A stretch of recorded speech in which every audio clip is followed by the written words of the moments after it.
Friends, colleagues and listeners, here we are, another podcast, and I've got a guest now that I've been really looking forward to having a discussion with. And the person I'm talking about is Kirsten de Bruijn, who's the EVP Cargo for WestJet. Kirsten, lovely to get in touch with you. I've been waiting for this for a long time. Thank you, Chris. Same here. I was happy to get your invitation. Well honored. I'll take that one, Kirsten. I'll put that one. Yeah, exactly. So I think it'd be remiss of me to just say what a wonderful challenge you had and what an incredible opportunity. But how did you actually get to that position, and what was it that inspired you to take it? I guess it was the attractiveness of a startup, right? I mean, I've been working for big international airlines for the last 15 years. There are infrastructures, departments that all know better than you. And for the first time in my career, I actually came into a job and a company where I had nobody to ask questions to, and ended up, having to sort out and figure out everything myself. I think it's fair to say that I've learned more in the last year than I have in the last many years to come, because it was really building it up from the ground. So it's been a learning curve, to say the least. Yeah. But isn't it wonderful, to get into that position where you've got to challenge yourself, you've got to go back to your roots almost, but to decide, what would I do differently with all the hindsight and experience? And then it's like a fresh blank canvas. It's up to you what you create. Yeah, no, that's absolutely true.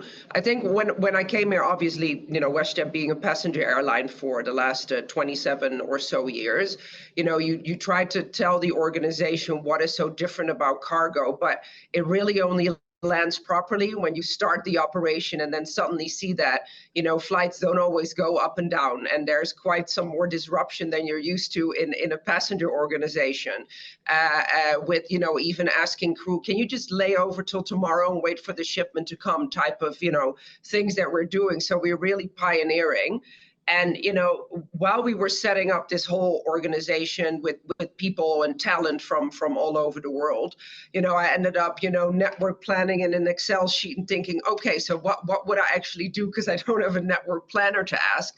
It took a while to get all the people on board and really understand, okay, what would this look like, while we were obviously waiting for the certification of the aircraft. And also I had never done a modification of aircraft. So, I've learned about hydraulics of main deck doors and operations under minus 29 degrees in winter, and northern pole operations and things that discussing with our technical operations how high you could actually build a pallet and what was in the Boeing manual compared to what they actually thought should happen. So, it was not just setting up a new organization, but also convincing the rest of the organization to come up with certain rules and procedures, manuals that we never had before, and it goes from the small things like, hey, where do you actually pick up a crew member? Yeah, it's not at the gate terminal that you normally drop. Oh, no, it's actually at the warehouse. And so, I've learned a lot, and it's been an interesting, great journey so far. You're going to have to start a book, Kirsten. You have to write a book. Yeah, well, I tell my team, actually, you know what? After this project, we can actually start an airline anywhere, because in addition to just, and I also always said it's actually easier to start a freighter company or airline without the infrastructure of passenger, because there are so many tweaks and things you need to fit in, and it doesn't really fit. So how do you get that whole organization of 12,000 people to fit for a couple of cargo planes? Was a big challenge to do so. But I tell my team, we could start a cargo airline anywhere. And also, Canada it's a complex country to operate in, not only because it's so big and because of the fluctuations in weather, but also because of the laws in Canada that are so different than any other country I've lived in. So on the Transport Canada side, I also had a lot to learn. Yeah. Yeah, I could imagine. Now, it must be a great privilege as well to give so many other people an opportunity to get involved and be part of that journey, that story from the very beginning. I mean, yeah. So, when I looked in my network and say, okay, well, I need somebody with this expertise and that expertise. But of course, we're a startup. So it's not that I can just hire people and not look at the overall P&L because, we had aircrafts, leases parked. We had costs that we had to absorb. So, I had to find interesting combinations of people. I thought, okay, well, that one is good in network planning. Okay, well, I'll give you data and revenue management too. So they came here and said, what, that you never told me. I said, no, but you're going to do this now. You will learn it. We'll all have to do it together. So I added pricing and systems together because I found a talent within my previous network that actually had done both, which you naturally don't maybe combine. But yeah, it's really a team and everybody's rolling up its sleeves. And that is the type of profiles that I needed, to say, we don't have the people that know better than us. You are that person that needs to know better than everybody else. And so, I created a great team and I'm so proud of them. And, we took a while to, we have some, people that have been with WestJet for a long time. And then we have a combination of people that we moved to Canada, some with even children and their families, which was, a big change for everybody, landing here. But I must say, so far, so good. We're all in it together. And we've had a great year so far. Yeah. Brilliant. And you're achieving what most people are trying to do now, inserting a level of agility and upskilling, cross-skilling, multi-skilling. So, you're going to make all of those people better in themselves because of the experience, and their own self-value will go up as a result. Yeah, no, I remember one of the commercial guys that I hired after the first year, and he said, "Kay, I've learned so many things in 5 days. I don't think I've learned so much in 5 years." I said, "Yeah, because now you need to know it all." So, everybody's tired at the end of the day. I keep them properly productive with the rest of the team, and we can't stop because in addition to creating something new in a 27-year-old passenger airline, we were also, launching a freighter operation, and this time was also we're not the luckiest, right? I mean, it would have been different if it was a year and a half, 2 years ago. We could have taken some of the upswing, and now we operate against, strong headwinds. So it's not just trying to sort out the entire infrastructure that we need to set up and learning with all the hiccups and flying planes that, let's be fair, were parked for over 10 months because we're waiting for the Transport Canada approval. In addition, it's also, hustling on the streets of Canada to try and get that business away from our competition. Because it's not that we now operate in an area where there's an overflow of business and it just comes to you. And of course, in the last 2-3 years, and I think a lot of executives will agree with me, is that the sales, it was not the hunting mentality anymore, right? It was the business was just coming in. And so it was also a change of mindset to say, guys, we are back to where we used to. Remember 2019 and 18? Do you actually remember? And so that whole mindset to say, yeah, we have to fight. And so, that combination obviously has been quite tough, but it's also been really, really fun, to be honest. Yeah, no, definitely. And you're right there, I think without casting any shadows or clouds over anybody, those few years, people didn't really have to do much commercially. It was coming. Now you've got the sweat to win again. And, the competition's tough and it's getting tougher. So let me ask you now, you've got a strategy. Yeah. How have you to tweak those tactics within that strategy to reflect on the operations and the performance of the entire team and what you're actually doing? Yeah, so I had a strategy and an idea. I remember coming in, so I started in May last year in 2022.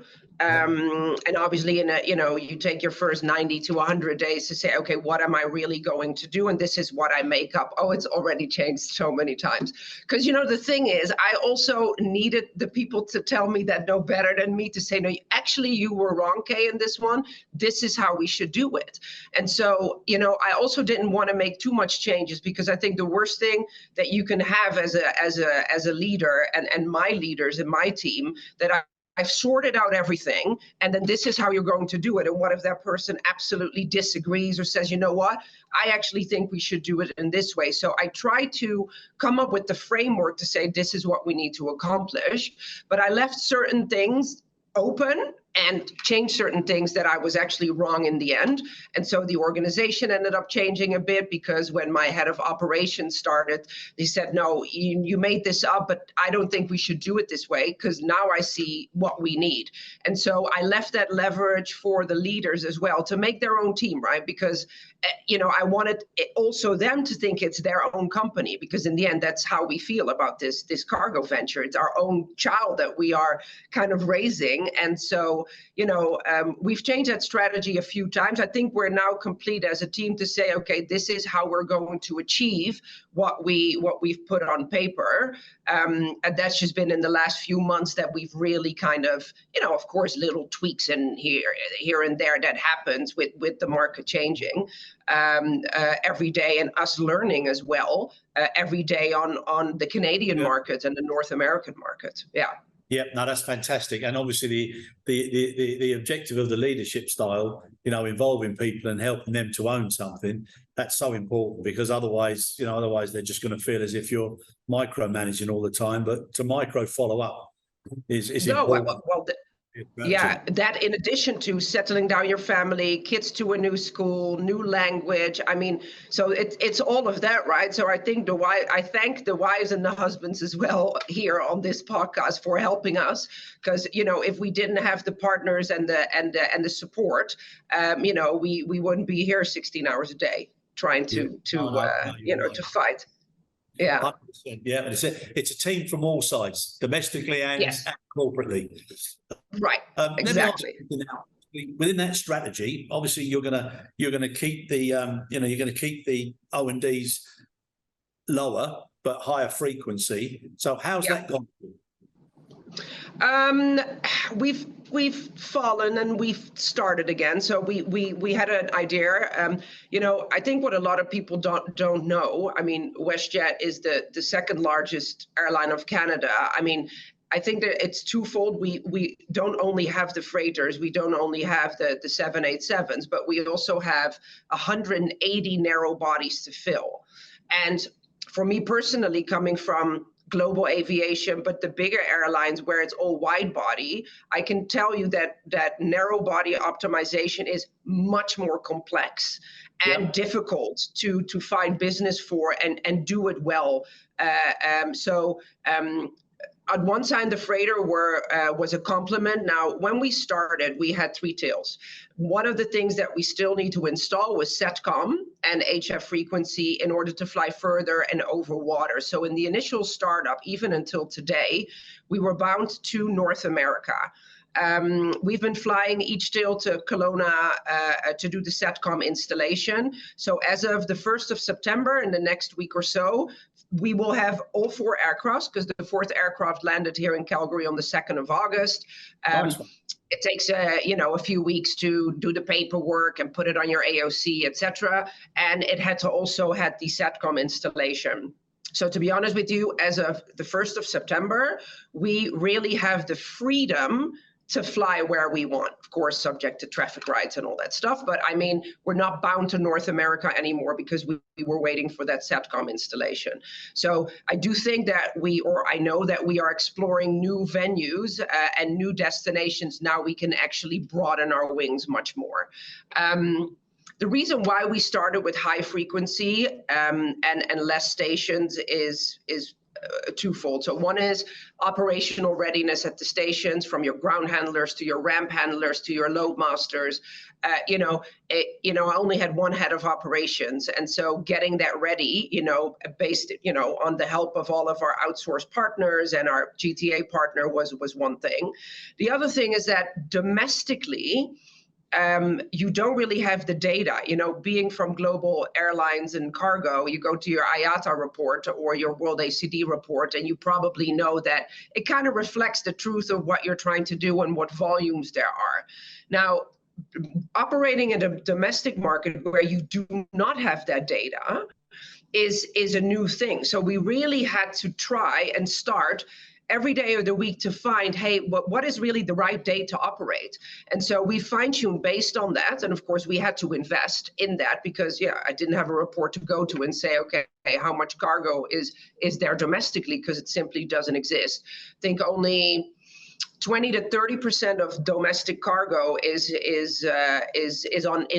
done with IATA costs. So you miss the big 70% of direct to business, direct to people, that you only have your own data. And because we only had narrow body bellies, we were blind in a lot of these things. So for the commercial team, it's been really, really tough. To really find out. And again, in my old previous life, you would go to freight forwarders, but that's not the case here in Canada. We don't really do a lot of business with freight forwarders.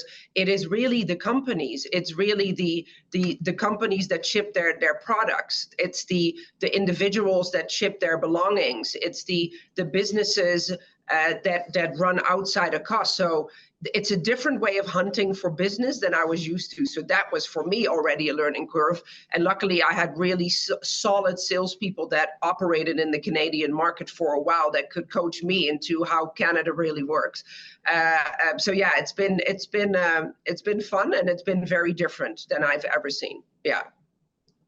The one thing that stands out, and I know we could talk because it is, yeah, engagement and your enthusiasm, and it looks like your satisfaction at what you've achieved. So before we finish, can I ask you, what are the 3 things that you now want to do in the short term?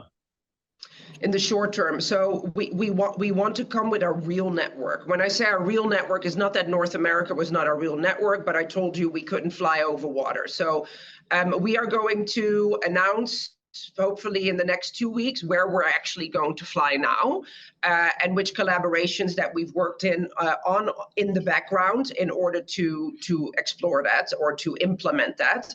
So that's one thing. 2, we really need to expand our digital footprint. So we implemented a new system, and everybody that sees this knows that new system replacement is not very easy to do, and we worked on that for a year now. We really need to ramp up our digital capabilities. We need to be easier to do business with for our customer, so much easier than we are now. So we actually are now in the project of, so we had enter into service. That was basically the story of my last year, and now it's really enter into market, how we call our second wave project, with not only a new system, but how do we serve our customers, how do they track their cargo, and how do we make their experience interacting with WestJet Cargo better, quicker. We really want to be easy. We want to be fun, but we want to be easy. So that's number 2, our digital footprint. And then 3, our operational capability. So I don't know if you followed it, but we haven't had the most easy start. With the delays, our first plane was AOG on our first flight for 2 days. We had to cancel the first 4. I laugh about it now, but it wasn't a fun, period then. We had obviously the labor strike threat with our, negotiations with the pilot unions. So, and then we couldn't fly anywhere else than North America. So our operational performance and the quality of doing business, and again, we had to learn a lot of the things going from loose to pelletized to optimization. So the number 3 is really the quality of our product. We really, really need to improve our on-time performance and our reliability as a cargo carrier, making sure that what we promise we actually deliver. So in the short term, those are the 3 main pillars that we really need to focus on. Fantastic. And if anyone's going to do it, Kirsten, I'm pretty sure you're going to do it, and I'm sure people will be watching. Well, thanks, Chris. Watching with a keen eye. But what we do, thank you, Chris. We wish you the greatest of success. Thank you. No, I really appreciate the support. I really appreciate it. We need it, and we just got started. So we look forward to our next conversation, maybe next year, where we can check where we are then. Thank you so much, Kirsten. Really appreciate it. Thank you, Chris. Thanks a lot, Chris.